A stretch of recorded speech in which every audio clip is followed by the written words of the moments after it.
So I just deleted the two 8-minute videos from my iPad. It was both cuts of the Sweet Tooth unboxing.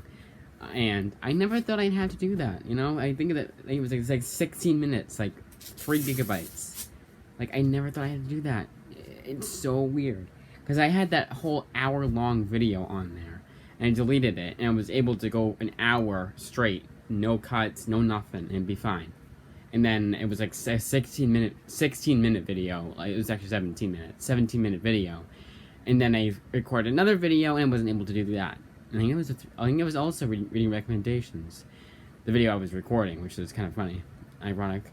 Okay, so the quick channel, or the big channel update, whatever I end up calling it, is that I've been editing some videos. So if you hear a difference, like in the way that it opens, or it's like weird, like it's cut, like it seems like I cut the first, 2 minutes or so of the video, it's because I did.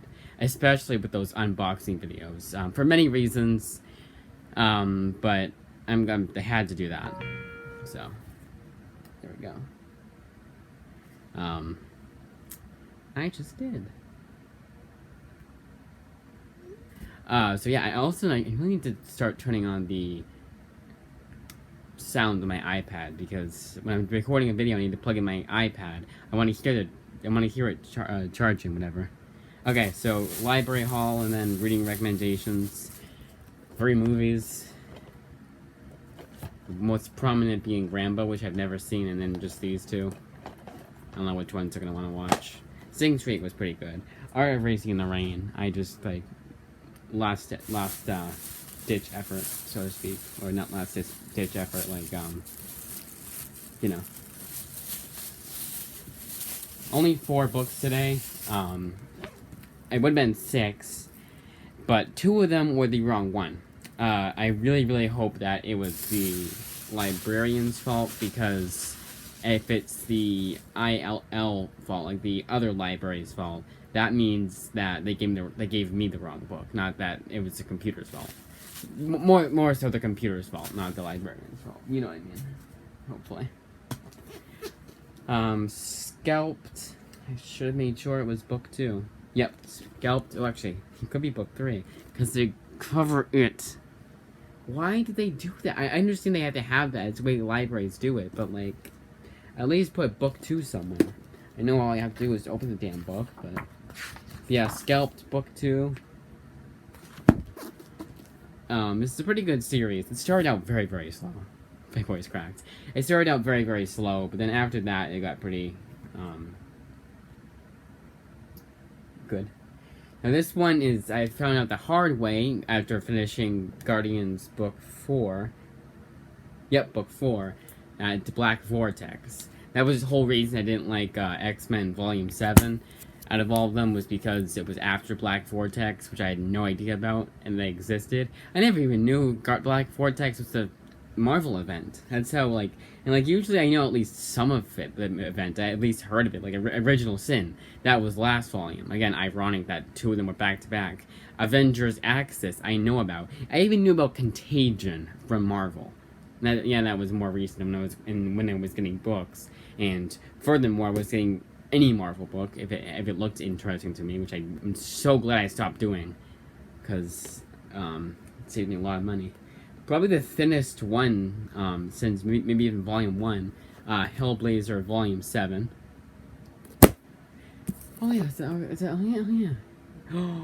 It's all Garth Ennis and Steve Dillon. Hell yes. Oh, that is awesome. That is awesome. Alright, I get a drink. I'm not drinking that warm Capri Sun. Yeah, I am. I don't got a choice. The next one is TMNT, book 2. TMNT it's the original black and white TMNT, not the stupid recent series that is just trying to be a Nickelodeon show. I say stupid, it's probably not. It's just I read one. Come on, I hate these. These are so stupid. These are for kids. I know you're trying to get the kid not to drink 18 Capri Suns a day, but my nephew still finds a way. He's probably mastered how to open a Capri Sun. And he's 4 years old, actually 5 years old now. So, come on. Wow, that was tight. I swear to God, some of them are like super tight, and then others, oh, that's what she said, and others are extremely loose. They come right out. Also, that's what she said, but to lesser extent. Come on. And this is impossible to get in. Okay, so reading recommendations, true.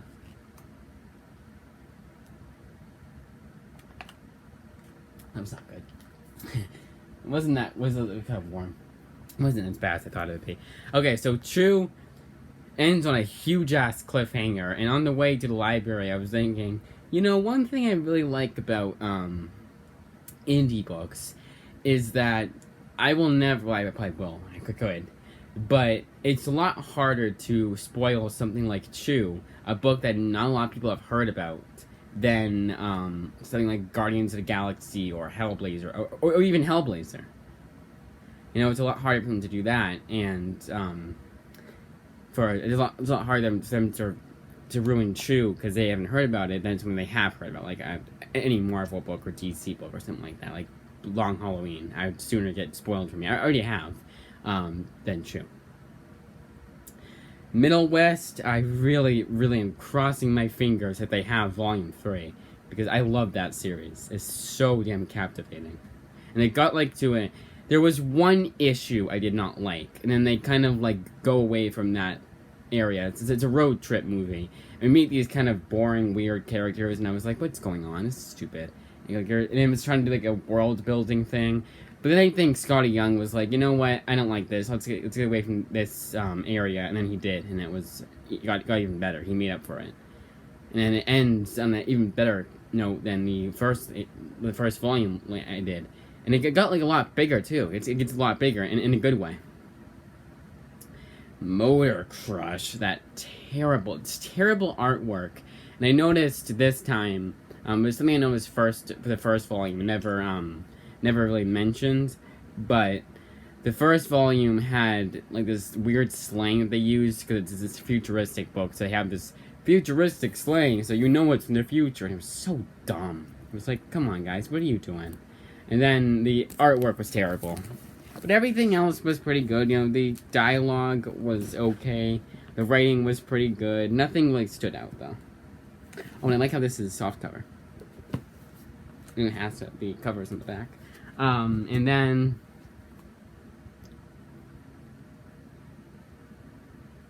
Booster Gold, that Jeff Johns one I was really excited to read, ended up being kind of disappointing. The first issue was the worst, and I kind of like, it was one of those things where I was dreading reading it because of that first issue. It was way too wordy, like extremely wordy, and it was 38 pages, and it felt like 68 pages. It was, And after that, it gets pretty good. But Booster Gold has and will never be my favorite character.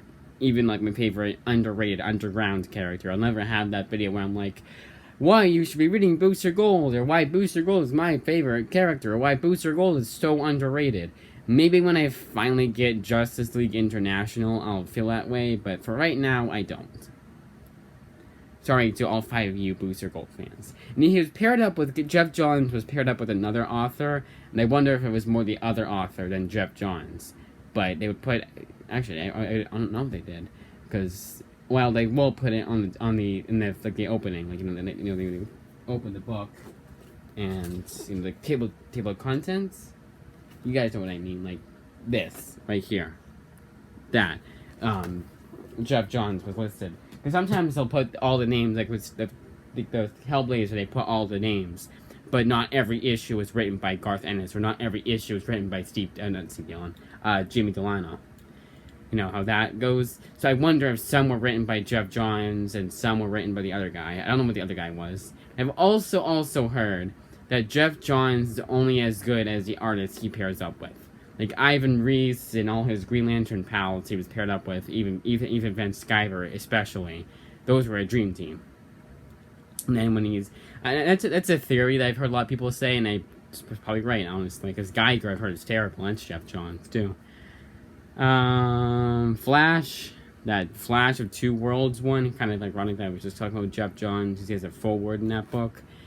I'm glad I finally read it. I'm glad I was I appreciate what they were trying to do with Flash of Two Worlds. You know, it was the first time they've done multiverse shit, and the first time they've met different characters in these different Earth 2 or whatever. But I thought it was just kind of slow and way too dated. And far too dated.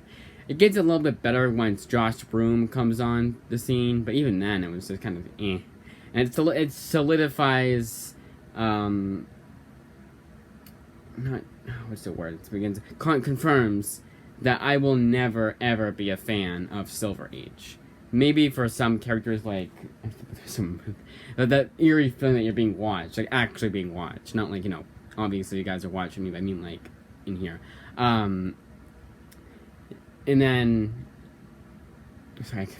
But yeah, I mean, other than Spider-Man and maybe the Avengers, like some of the issues, again, that issue 19 I liked, but the first 10 I didn't. I don't think I'll ever be a huge Silver Age fan. I think I'll be like with Near Mint Condition, and think Jump Mint too. I'll be post-Crisis for DC. Then Marvel, I'll go, oh yeah, Fantastic Four too. So, pretty much Marvel Silver Age, because Stan Lee was a fucking powerhouse author. Especially like in the late 60s, early 70s. That's when he really shown. Because the Comics Code Authority was a lot more lenient thanks to him, actually. Thanks to that drug storyline of Spider-Man. After that, the Comics Code was a lot more lenient. Guardians of the Galaxy, I got Volume 5, but it was just as good as ever. But yeah, that nasty little, up next is Black Vortex surprise I got. But what's funny is that the Black Vortex tie-in issues for Jeff Johns, for Guardians of the Galaxy, are all included in there, which I found kind of weird. Wicked and the Divine, the final volume, I had no idea what was going on for an entire series. You know, I kind of, like, it got too big, got too ambitious, not too ambitious, got too, like, big and kind of confusing. So I can't really say that, oh my god, these characters come back together, so, oh my god, such an emotional ending. It was a solid ending, like, for what I could follow from the series. You know, there's very little, but I still could follow it. And I think I did. Might have cut that out. But what I like about confusing stories is that I like being along for the ride. That's when I don't mind if a book is confusing. If I'm along for the ride and I don't care what's going on, you know, I'm here for it. Sorry, I'm distracted. There's a lot of activity going on downstairs. I know any second now I'm going to be interrupted. Alright, so Skyward also had a pretty damn good ending. It was a lot easier to follow than Wicked and the Divine.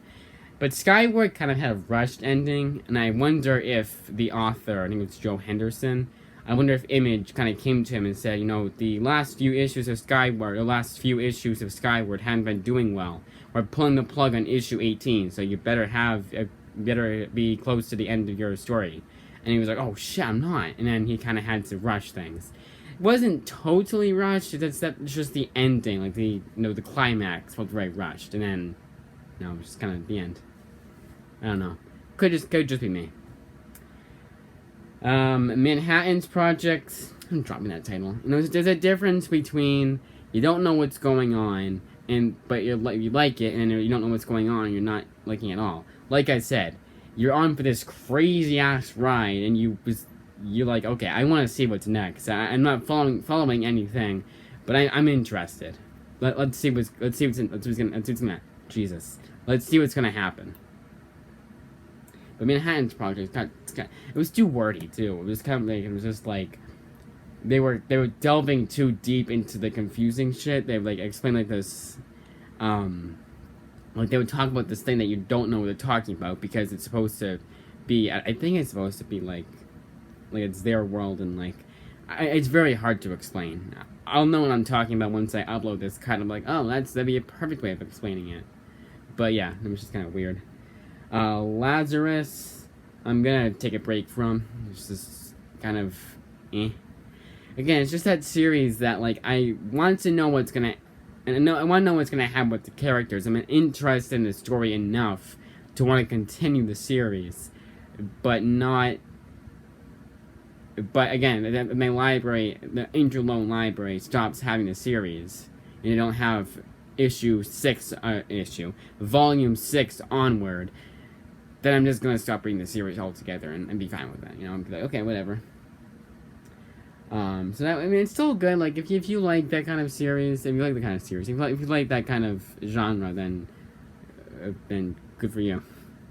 It seems to be a very good series, a very well-reviewed series, from what I've been told. Royal City was so damn good. And I finished it right before I got Sweet Tooth. And I kind of wanted to read something Jeff Lemire to celebrate getting Sweet Tooth.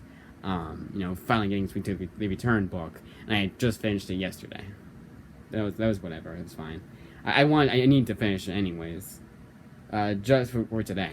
Justice League, I dropped it. Surprisingly, it took me a lot longer than it took other people to realize that this was not the greatest Justice League series, the greatest Justice League run.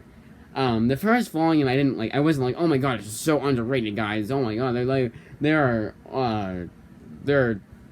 they're steering you the wrong way. You just trust me. No, the first volume I thought was okay. It was good enough for me to want to see what was going on, to see what was going to happen next. And then volume 2 just got too convoluted and stupid. I'm like, no, I'm dropping this title. Deadpool. Oh yeah, I gotta remember to finish that second series. Deadpool Kills the Marvel Universe. I've heard that was the worst Deadpool book, apparently. Like, a lot of people don't like that one. I liked it. It was very chaotic. Yeah, they don't exactly explain what's going on with Deadpool and what, like, makes him want to kill everybody, except for the little voice in his head, like the new voice in his head. But other than that, I thought it was very enjoyable. I mean, I'm pretty lenient with my Deadpool, as long as it's not dated 90s shit, like with Fabian Icier, or Fabian Icier's Cable and Deadpool, then I'm along for the ride. Like, I like Jerry Dugan's run, I like Daniel Way's run so far. But Joe Kelly's I thought was just a bit too dated, and I need to read Jason Aaron's run. Well, quote unquote run. Copperhead. I really hope they have Volume 5. I might just solicit that. And for shits and giggles, like it did for Middle West Book 3, because it was so damn good, just as good as the first two. And New Avengers, it's good. It's just that series that, like, it's a good example of what people don't like about Brian Michael Bendis. Way too much dialogue. There you go. But he knows the right balance. He'll have a lot of dialogue in one, like, for the next 5 pages, maybe even 10. But then he'll have some splash pages and some actual action. And actually have some action. It's not like modern day Brian Michael Bendis, or like a Silver Age book, where it had all dialogue and action, but it was still all dialogue, you know. That's it. Yeah. Alright, so I'll do my, actually, no, that's not it. I'm gonna go through them again and do, like, my out of 10. Chew, 9 out of 10. Middle West, 9.5 out of 10. Hell, Chew, I get, like, almost a 10 out of 10. No, both Chew and Middle West, 9.5 out of 10. Motor Crush, 5 out of 10. Booster Gold, 6 out of 10. Because it's gotta be higher than Motor Crush. Flash, 5.5 out of 10. Because it's gotta be higher than Motor Crush. Guardians, I think I've been giving like a 8.5 out of 10, so 8.5 out of 10. Wicked and Divine, 8 out of 10. Skyward, 8 out of 10. No, 8.5 out of 10. Manhattan's Projects, 5.5 out of 10. Because it's gotta be higher than Motor Crush. Lazarus, same score. Nah, I'll give it a 6. Royal City, I'll give like almost a 10 out of 10, like 9.5 out of 10. Justice League, I give like a 5.5 out of 10. It's gotta be higher than Motor Crush. Our artwork was so bad in Motor Crush. Deadpool, I give like an 8 out of 10. 8.5. Copperhead, I give like a 9.5. And New Avengers, I give like a 7.5 out of 10. There we go. I like doing the scores after I talk about the books, just because I think that's a good finalization. Like, it tops the cake. I guess no, it's the cherry on top. Tops the cake. What was that? There's a cherry on top of my reviewing Sunday. I don't know. Let's get to 20 minutes, so 7 minutes of silence.